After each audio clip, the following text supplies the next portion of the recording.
Hey, what's going on YouTube? Welcome to my review of the AK5C Carbine in Battlefield 4, the gun that the hot Swedish soldier is using in the thumbnail. I tried to set up the gun with the attachments that she's using, kind of like some of Level Cap's old loadout videos last summer where he used a weapon loadout from a movie or a generally tactical loadout, but early on I didn't have a lot of those attachments unlocked and I'm not sure of the exact optic that she's using. I tried to suffer through using the zoom optics in game.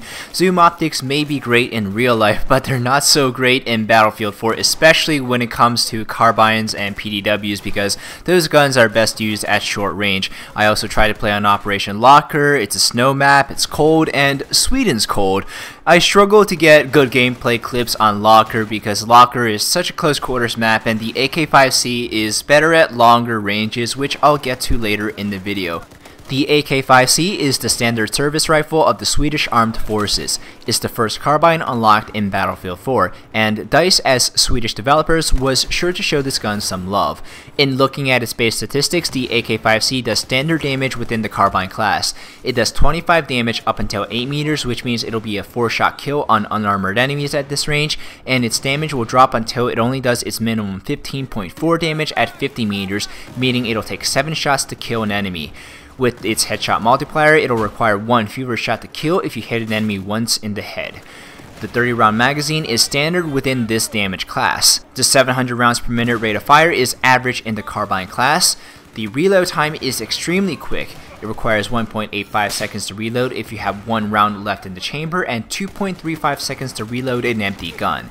Muzzle velocity is not something I usually talk about when it comes to automatic weapons, but at 630 meters per second, the bullet velocity of the AK5C is exceptionally high, even surpassing some sniper rifles and DMRs. The advantage of using a carbine over an assault rifle is that you have an advantage at close range and when firing on the move. You have less hipfire shot spread and lower penalty to aiming accuracy when shooting while moving, and you also have a shorter time to gain accuracy going from hipfiring to aiming down sights. I've talked a lot about accuracy delay in my other Battlefield 4 videos, and I have a video dedicated solely to this topic, so check it out if you're unfamiliar with the attribute that I'm talking about. Statistically, the AK5C has a performance advantage at longer ranges than other carbines. It's not the laser beam weapon of the class. That title goes to the AK-12U or even the QBZ carbine. With some practice, the recoil is very manageable at long range. What's extremely beneficial on the AK5C is that you have a lower first shot recoil multiplier than on some other weapons. The first shot that you fire in each automatic burst has more recoil than subsequent shots, which means you shouldn't tap fire or fire in bursts until you let your gun settle, which will give you more recoil than just going full auto. The 1.65 times first shot recoil multiplier on the AK5C means that you can fire in controlled bursts without your gun walking all over the place, giving you extended range than you would normally expect out of a carbine. The muzzle velocity is fantastic, which means you shouldn't have to lead your target as much and you can use a suppressor with less penalty than on some other guns. A quick reload time is something that people associate with giving an advantage in close quarters, but a quick reload is not beneficial in just close quarters. A quick reload time will give you endurance in long-range firefights because you can last longer and shoot further. You can duck behind cover, top off, and get back into the fight quicker. The 700 rounds per minute rate of fire is very steady and it keeps recoil manageable at long range, but here's where the AK5C's advantages end.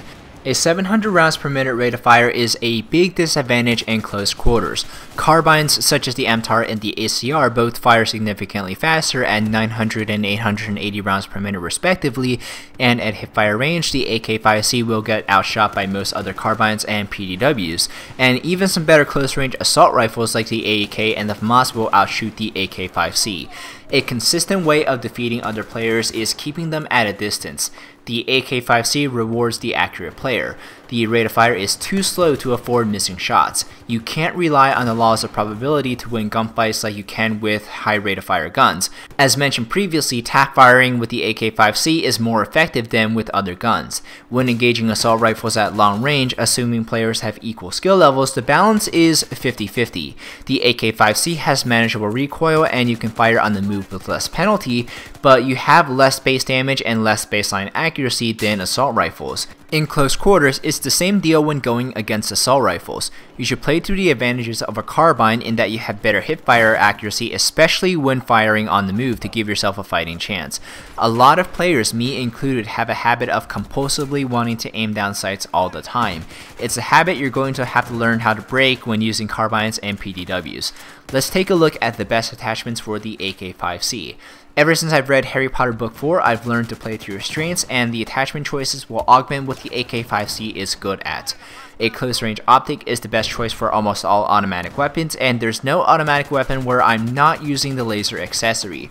For an underbarreled grip, I use the angled grip because I want to reduce the first shot recoil even further, and the muzzle brake is the best barrel attachment I found. I don't normally use muzzle brake attachments with automatic guns because it reduces accuracy, but with a carbine you don't have the best aiming accuracy to begin with, so you can use a muzzle brake with less accuracy penalty.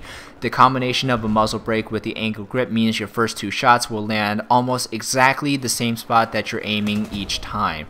A heavy barrel is normally a good long range attachment, but with the AK5C you're going to tap fire a lot, and the heavy barrel makes tap firing a lot more difficult. When evaluating the weapon tactically, do I think it's competitive to be one of the better guns in the game? I don't think it will, and here's why. Guns with an identity crisis generally don't perform that well. You would use a carbine to have a close range advantage, like when using the 900 rounds per minute MTAR. Using a carbine that's better at long range defeats the purpose of using a carbine, so why wouldn't you just use a good close quarters assault rifle to have the flexibility of being good in close quarters but still have a range of the assault rifle? When using the engineer class and you want more reach than the PDWs or the average carbine, the ACE-52 is a better choice for long range carbines. I do think that an individual player can be very effective when using the AK5C, especially if they have good trigger discipline and learn to tap fire effectively, but the AK5C is statistically overshadowed by so many other guns in Battlefield 4. You never get the best of both worlds out of any gun in Battlefield 4. In summary, the AK5C is best used at long range.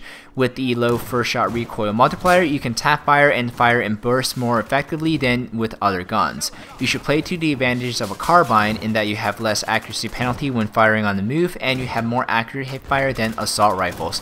Thank you very much for watching this weapon review. Be sure to subscribe to my channel for more things Battlefield 4 and all things PC gaming. My name is David, and I will see you next video.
嘿，你一箱。